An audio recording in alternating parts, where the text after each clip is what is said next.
Hi everyone, welcome back to the channel. Today I wanted to go over with you one of the cookbooks, one of the many cookbooks I have in my collection right now. This is the Campbell's Cookbook, Cooking with Soup. I have, I think, two other books too that were published by the Campbell's Soup Company.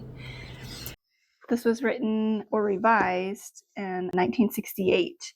So it says that it contains 608 skillet dishes, casseroles, stews, sauces, gravies, dips, soup, soup maids, and garnishments. So this, like I said, this book was revised, is a revised edition from 1968. I'm not sure when the first edition came out, but I think it's adorable. You can see dating just off of the illustrations that are in here. You even got the little Campbell's character here, used to be in commercials. This book, after you read the table of contents, you'll see that Campbell's started publishing these cookbooks in a way to try to show people how to use the many ways they could use the Campbell's soup, the condensed soup. And it was one of the many convenient foods that were coming out around this time. So the book was published as a tool to try to help consumers learn how to actually use their product.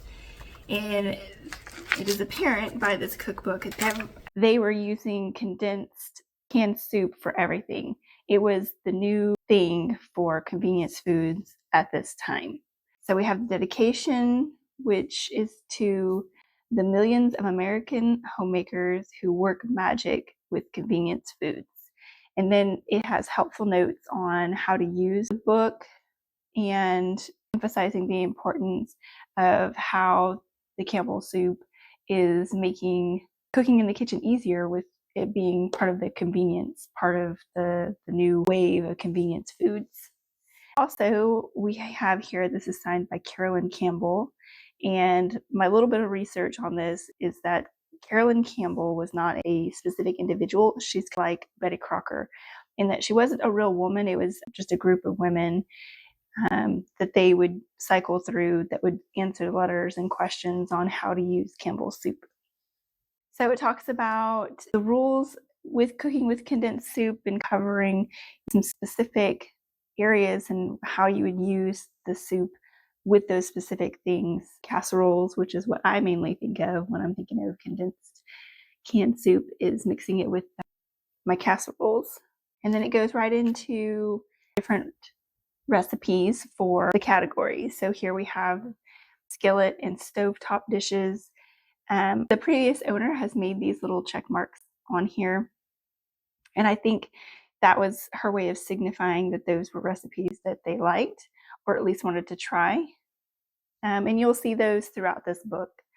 I love that in these illustrations, it's a sketched illustration, but then you see the splash of color, but it almost looks like somebody colored it with a crayon.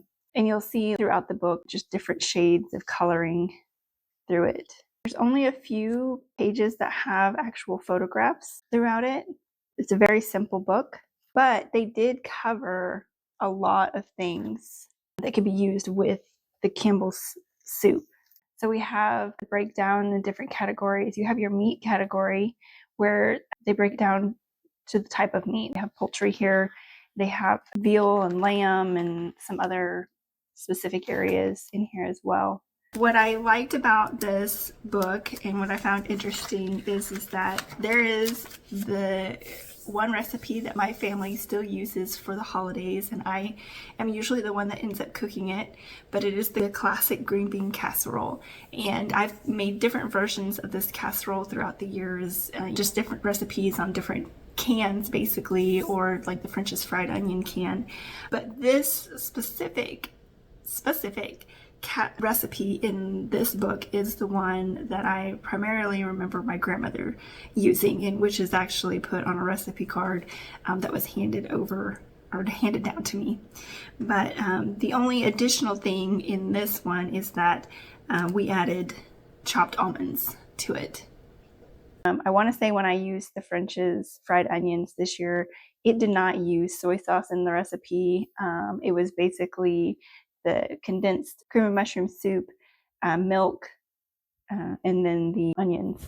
So, but I do like this one. And then there's also another recipe that I've used that puts toasted almonds in it too to add more crunch. But very interesting to see this recipe in here since it is one that I actually use still today. This book also goes over, here's some more of the pictures.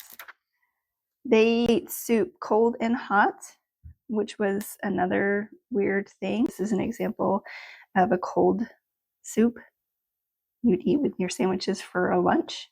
They are literally using condensed soup for everything, and they even use it in cakes and cookies, which I saved one here for you. The quick tomato spiced cake, which has the one packet, which was about 2 layers of the spice cake mix, baking soda, condensed tomato soup, water and eggs, and you baked it up, and that's what you used. But it also talks about some cookies in here too. Oh, here it is, Rosy Rocks. But they have in here sections for parties, special occasions. They have a whole menu that's listed out for Thanksgiving or for Christmas or for Dad's birthday.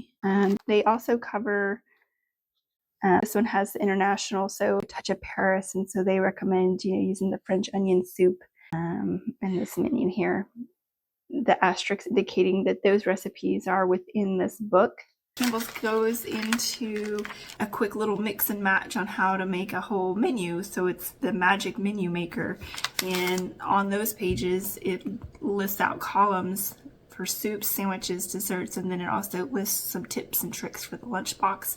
And it will cover any soup and then a sandwich and what combinations work with those, and then tips on how to keep things fresh or flavorful in the actual lunchbox. I did also want to show you that it has an aid for Weight Watchers, which I thought that was kind of neat.